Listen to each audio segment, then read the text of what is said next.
함께 말씀 보시겠습니다. 스가랴서 14장 말씀입니다. 스가랴서 14장 12절에서 21절까지 말씀입니다. 스가랴서 14장 12절에서 21절까지 말씀 한 절씩 교독하겠습니다. 예루살렘을 친 모든 백성에게 여호와께서 내리실 재앙은 이러하니 곧 섰을 때에 그들의 살이 썩으며 그들의 눈동자가 눈구멍 속에서 썩으며 그들의 혀가 입 속에서 썩을 것이요 그날에 여호와께서 그들을 크게 요란하게 하시리니 피차 손으로 붙잡으며 피차 손으로 들어칠 것이며 유다도 예루살렘에서 싸우리니 이때에 사방에 있는 이방 나라들의 보화 곧 금은과 의복이 심히 많이 모여질 것이요 또 말과 노새와 낙타와 나귀와 그 진에 있는 모든 가축에게 미칠 재앙도 그 재앙과 같으리라. 예루살렘을 치러 왔던 이방 나라들 중에 남은 자가 해마다 올라와서 그 왕 만군의 여호와께 경배하며 초막절을 지킬 것이라. 땅에 있는 족속들 중에 그 왕 만군의 여호와께 경배하러 예루살렘에 올라오지 아니하는 자들에게는 비를 내리지 아니하실 것인즉 만일 애굽 족속이 올라오지 아니할 때에는 비 내림이 있지 아니하리니 여호와께서 초막절을 지키러 올라오지 아니하는 이방 나라들의 사람을 치시는 재앙을 그에게 내리실 것이라. 애굽 사람이나 이방 나라 사람이나 초막절을 지키러 올라오지 아니하는 자가 받을 벌이 그러하니라. 그날에는 말방울에까지 여호와께 성결이라 기록될 것이라. 여호와의 전에 있는 모든 솥이 제단 앞 주발과 다름이 없을 것이니 예루살렘과 유다의 모든 솥이 만군의 여호와의 성물이 될 것인즉 제사 드리는 자가 와서 이 솥을 가져다가 그것으로 고기를 삶으리라. 그날에는 만군의 여호와의 전에 가나안 사람이 다시 있지 아니하리라. 아멘. 오늘 본문은 스가랴서의 마지막 본문입니다. 우리가 스가랴서도 그렇고 다른 성경도 그렇지만 특히 스가랴서도 읽을 때 개인적인 적용들을 참 많이 했던 것 같아요. 우리는 이렇게 해야 된다, 우리는 이렇게 해야 한다. 근데 오늘 마지막을 특별히 읽어 내려갈 때는 이것이 한 공동체로서 하나님께서 우리에게 주신 말씀이다 생각하고 그것을 좀 적용해 냈으면 좋겠습니다. 이스라엘 백성들, 포로에서 귀환해서 와서 있는 이스라엘 백성들 공동체에게 주어진 사실 그 말씀이거든요. 그래서 이 스가랴서 마지막 부분을 보면서 좀 들었던 생각이 참 교회의 모습과 닮았다, 교회가 함께 적용할 수 있는 부분이 참 많은 것 같다, 이런 묵상들을 했던 것 같습니다. 이 마지막 부분, 우리가 교회로서 살아가는 현재 우리의 시대를 참 많이 반영하고 있는 그런 본문이다 싶었습니다. 오늘 이 본문을 나누는 가운데에서 하나님께서 내가 아니라 우리를 이 땅 가운데 부르신 목적을 좀 기억하고 그 부르심에 합당한 공동체로, 부르심에 합당한 교회로 살아가기를 또 다짐하는 오늘이 아침이 되기를 소망해 봅니다. 제가 반복해서 계속해서 들어서 아시다시피 이 스가랴서가 쓰여질 당시에 이스라엘 백성들의 상황이 참 녹록지 않았습니다. 이방 나라들에 둘러싸여 있었고 견제와 방해, 회복을 해야 하는데 계속해서 견제와 방해를 당했고요. 경제적인 어려움도 있었습니다. 그래서 성전은 특히 여기 이스라엘 모습을 보니까 12절에 예루살렘을 치러 온 모든 민족에게 내릴 재앙이다라고 이렇게 말씀하고 있는데요. 보면은 예루살렘을 치러 온 모든 민족, 그러니까 얼마나 이 이스라엘이 힘들게 시달렸으면은 이 예루살렘을 치러 오는 모든 민족이다라고 이렇게 성경에서 언급을 하고 있을까 싶었습니다. 근데 이런 민족들에 대해서 최종적인 심판이 담긴 것이 바로 오늘 본문입니다. 이 어려움에 처해 있는 이스라엘 백성을 위해서 하나님께서 직접 개입을 하시고 있습니다. 이 본문에 보면은 여호와께서라는 하나님 주체인 주어들이 6번이 등장하는데요. 특히 이 중 3번은 하나님께서, 여호와께서 심판할 것이다, 그러니까 하나님께서 심판의 주체로서 나오는 이 구절, 주어가 3개가 됩니다. 그러니까 하나님께서는 백성을 보호하는 분이시며 아무리 강해 보이는 이방의 모든 나라들도 결국에는 하나님 아래에 있고, 혹시 이스라엘 백성들이 보기에 그 나라가 참 강해 보인다라고 할지라도 하나님께서 그 모든 민족을 심판하신다라고 선언을 하고 있는 것입니다. 하나님께서 직접 개입하셔서 그 고통과 슬픔 가운데 있는 백성들의 상황에 일하시는 것이죠. 그리고 사실 이 약속은 단순히 스가랴서에만 드러나는 약속은 아니죠. 예전부터, 과거부터 아주 멀게는 에덴에서부터, 가깝게는 아브라함 때부터 하나님께서 약속하셨던 대로 하나님께서 이스라엘을 세우시고 이스라엘을 핍박하는 나라들을 하나님께서 심판하시는 것입니다. 하나님께서 일하시는 방식이 늘 이러시죠. 절망 가운데에서 소망을 보여주시며 우리가 연약할 때에 가장 강하신 그분이 우리와 함께 하신다는 것입니다. 16절에 보면은요, 심판받던 자들이 예루살렘으로 모두 다 와서 절기를 지키기 시작합니다. 다 모든 나라들이 와서 결국 하나님 앞에 다 무릎을 꿇게 되는 그날이 오게 되는 것이죠. 그러니까 완전한 구원이 이제 성취가 되는 것입니다. 그냥 심판받아서 멸망하는 것을 넘어서서 심판받은 자들이 하나님께 예배하는 것까지, 그러니까 정말 완전한 구원이 이루어진 부분인 것입니다. 그래서 이 본문이 전개되고 있는 상황을 놓고 보면은요, 이 교회로 살아가는 우리의 모습을 보는 것 같습니다. 이 교회가 사실은 참 어려운 시절을 보내고 있습니다. 물질주의, 개인주의, 세상의 여러 가지 사상들은 우리 교회를 계속해서 끊임없이 압박합니다.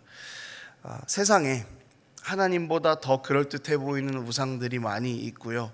그래서 교회 안에 있는 성도들이 교회 밖을 참 많이 보기도 하는 것 같습니다. 그래서 기준이 하나님이어야 하는데 교회 안에 있는 성도들조차도 흔들릴 때가 있어요. 그래서 세상의 기준을 가지고 교회 안으로 들어와서 이야기를 하고, 그것이 마치 하나님의 기준인 마냥 이야기하는 그런 위기의 순간들이 우리에게 있습니다.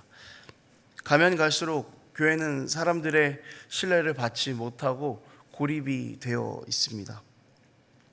이 스가랴서의 마지막 말씀은요, 이런 힘든 시절을 통과하고 있는 교회인 우리에게 최종적인 힘과 위로가 되는 그런 말씀입니다. 이런 힘든 가운데에서 하나님께서 이스라엘 공동체에게 보이신 모습에 우리는 집중할 수 있어야 하는 것입니다. 그러니까 하나님께서 하시겠다고 약속하신 것을 하나님께서 이루어내시는 부분입니다. 이스라엘 상황은 잠깐 흔들리는 그 잠깐의 고난이라고 말하기에는 너무 힘든 상황이었습니다. 나라가 망했습니다. 다시 영토로 돌아왔는데 회복하기가 참 힘든 상황입니다. 엄청 크게 휘청거리는 것이죠. 그런데요, 여러분, 이스라엘은 흔들렸지만 하나님께서는 흔들리지 않으셨습니다. 세상의 주인이신 하나님께서 이스라엘을 놓지 않으셨습니다. 이것은 마찬가지입니다. 하나님께서 이스라엘 백성을 놓지 않으시고 그 나라를 반드시 세워내셨던 것처럼 하나님께서 우리를 절대 놓치지 않으시고 우리 교회를 절대로 버리지 않으실 것이다 라는 것입니다. 이런 고난 가운데에서 우리가 하나님을 신뢰하면서 해야 할 일들이 있습니다. 최종적인 심판이 반드시 온다라는 것입니다. 그리고 그것을 믿고 인내하며 살아가는 믿음이 우리에게는 필요합니다. 세상에서 교회로서 우리는 살아가는 것입니다. 우리 올해 주제가 움직이는 교회이지 않습니까? 사실 우리가 살아가는 것은 세상에서 나로 살아가는 게 아니라 교회의 대표로 우리가 살아가는 것입니다. 세상 사람들은 나 하나를 통해서 은혜의 동산교회를 봅니다. 조금 더 크게 이야기하자면 세상 사람들은 나 하나를 통해서 한국 교회를 보는 것입니다. 내가 하는 것이, 내가 행하는 것이, 나의 모든 말과 행동과 생각과 모든 가치관들이 여러분 사실은요 교회를 대변하는 것입니다. 그러니까 우리는 우리의 일상에 대해서 매우 막중한 책임감을 가지고 살아갈 수 있어야 하는 것입니다. 나라는 이름 하나, 그 세상 속에서 이승범이 아니라 나는 움직이는 교회입니다. 나는 교회입니다 라는 그 생각을 가지고 우리가 살아가야 한다라는 것이죠. 하지만 쉽지 않습니다. 그렇죠? 하지만 참 쉽지 않아요. 참아야 할 일들도 많고 인내해야 될 일들도 많습니다. 내 마음 같아서는 진짜 마음에 안 드는 사람한테 이렇게 쏘아붙이고 싶은데 솔직히 우리 많이 참기도 하잖아요. 내가 주님 때문에 참는다 이러면서 참을 때도 참 많은 것 같습니다. 우리가 세상에서 교회로서 살아가는 일이 너무 힘들다고 할지라도 여러분, 하나님의 때가 반드시 오니까 우리는 기다리며 인내할 수 있어야 합니다. 심판은 우리가 하는 것이 아닙니다. 예를 들어서 그 옆에 사람에게 화를 냈어요. 내 딴에는 어떤 심판이나 내 액션을 취한다고 했는데 사실 그렇게 개운하지 않잖아요. 그 영역은요 그냥 하나님께 맡겨드리시고 우리는 우리의 할 일을 교회로서 열심히 하면 되는 것입니다. 우리는 이런 일시적인 어려운 가운데에서도 하나님의 신실하심과 선하심에 기대어서 살아갈 수 있어야 하는 것입니다. 13절 14절을 보면은요, 하나님께서 싸우실 때 유다도 예루살렘에서 싸운다라는 그런 구절이 나오죠. 하나님이 싸우실 때 유다가 옆에서 싸우는 그 유다의 전쟁은 어떤 전쟁이었을까요? 사실 싸우고는 있지만 하나님이 함께 싸우시니 우리는 당연히 승리할 거다라는 그 믿음을 가지고 싸우는 전쟁이었을 것입니다. 유다는 가만히 있었다가 아니라 유다도 하나님과 함께 싸웠습니다. 하나님과 싸우니 승리가 당연히 우리의 것이라고 생각하고 유다도 함께 싸웠습니다. 여러분, 이것도 우리의 싸움인 것입니다. 세상의 가치관과 대립하는 것이 우리의 싸움입니다. 물질만능주의, 개인주의 등 여러 가지 세상의 가치관이 우리 교회를 넘어뜨리려고 합니다. 그럴 때 우리는 우리의 가치관은 하나님이시며 하나님께서 우리의 주인 되심을 담대함으로 우리의 삶에서 믿음으로 선포하며 싸워낼 수 있어야 합니다. 세상은 이 고백을 못하게 막을 것입니다. 세상은 너희의 그 신앙의 고백이 아무런 가치가 없다라고 이야기할 것입니다. 여러분, 하지만 우리는 싸워내야 하는 것입니다. 우리는 또 유혹과 싸워내야 하죠. 가장 치열한 전쟁의 현장이요, 여러분, 사실은 우리 내면 아니겠습니까? 죄로 인해서 하나님을 멀리하는 우리의 모습들, 이 죄는요 언제든지 우리를 넘어뜨리려고 합니다. 하지만 우리는 이때마다 죄의 음성이 아니라 하나님의 음성에 귀를 기울여야 하는 것입니다. 말씀을 붙잡고 기도하면서 우리 내면의 싸움들을 우리가 믿음으로 싸워낼 수 있어야 하는 것이죠. 이 영적인 전쟁은 우리의 삶이 속해 있는 모든 구석구석에서 다 이루어져야 합니다. 20절에 보면은요, 그날에는 말방울에까지 여호와의 성결이라 기록될 것이다, 이렇게 쓰여 있습니다. 그리고 유다의 소치 모든 여호와의 성물에 기록될 것이다 라고 또한 이렇게 나와 있습니다. 이것은 뭐냐면은 아주 사소한 것들도 하나님께서 기록하신다라는 것입니다. 아주 사소한 것도 하나님께 드려질 합당한 것들로 만들어 갈 수 있어야 된다라는 것입니다. 집에 있는 솥, 다른 번역을 보니까요, 집에 있는 그릇으로 이렇게 번역을 하더라고요. 우리 집 선반을 열면은 있는 그 그릇이 여호와의 성전에 쓰인다는 것입니다. 그러니까 여러분, 이 아주 사소한 것조차도 그날에는 하나님께 거룩한 것으로 드려질 것이니 우리가 준비해야 하는 것이죠. 우리 삶의 구석구석을. 우리의 삶의 사소한 영역들, 우리의 일상들 아니겠습니까? 직장에서, 가정에서, 학교에서, 우리의 대화에서, 몸짓에서, 표정에서 아주 이 사소한 부분들까지도 여호와께 성결이 되는 우리가 되기를 소망합니다. 그래서 우리 삶의 모든 영역의 구석구석까지 하나님께서 주인 되시도록 싸워내는 그런 영적인 싸움들을 우리가 싸워내야 할 것입니다. 이것이 우리가 추구해야 할 거룩한 삶입니다. 주님 다시 오실 그날에 영원한 심판이 이루어진 그날까지 우리가 계속해서 믿음과 인내를 가지고 싸워내야 할 싸움이다라는 것입니다. 여러분, 우리 일상 가운데에서 하나님께서 승리해 놓으신 이 싸움을 믿음으로 싸워내는 삶이 되기를 축복합니다. 그리고 그런 싸움 하나하나에서 우리가 하면 지는데요, 하나님과 함께하면 우리는 반드시 이기게 될 것입니다. 또한 이 싸움을 여러분 혼자 싸워내지 않았으면 좋겠습니다. 우리는 함께 싸워가는 싸움입니다. 우리 교회 지체가 힘들어하고 있으면은 가서 위로해 주십시오. 나의 실패를 이야기하기도 하고 내가 어떻게 버티고 있는지를 또한 함께 이야기하고 위로하며 나누십시오. 일으켜 세우십시오. 혼자는 넘어지지만요, 함께하면 결코 무너지지 않을 것입니다.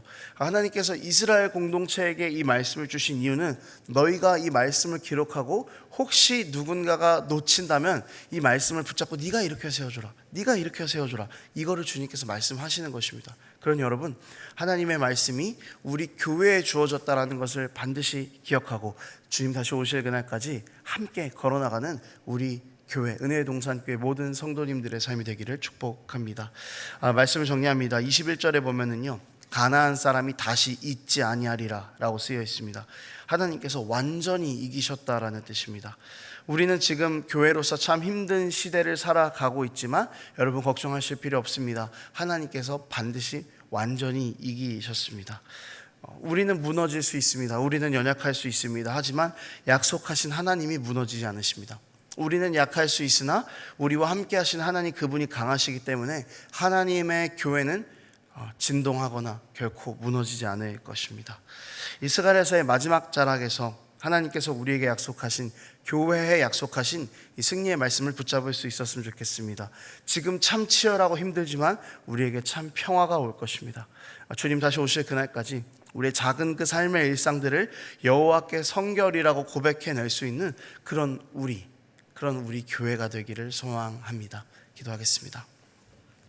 하나님 아버지, 우리는 연약하여서 하나님께서 이루신 그 승리를 바라보지 못하고 놓칠 때가 참 많습니다. 하나님께서 우리에게 주신 말씀이 있음에도 불구하고 그 말씀을 너무 쉽게 놓아버릴 때가 있습니다. 그러나 주님, 우리가 다시 한번 말씀을 붙잡습니다. 우리에게 주신 하나님의 말씀을 인하여서 우리가 승리하는 삶을 살아갈 수 있도록 붙잡아 주시옵소서. 우리는 넘어지나 하나님께서 넘어지지 아니하시고, 우리는 쓰러지나 하나님께서 쓰러지지 아니하심을 고백하며, 우리가 주님 붙잡고 주님 다시 오실 그날까지 정말 신실한 믿음을 갖고 살아낼 수 있도록 하나님 우리 가운데 힘과 은혜를 더하여 주시옵소서. 감사드립니다. 예수 그리스도의 이름으로 기도드립니다. 아멘.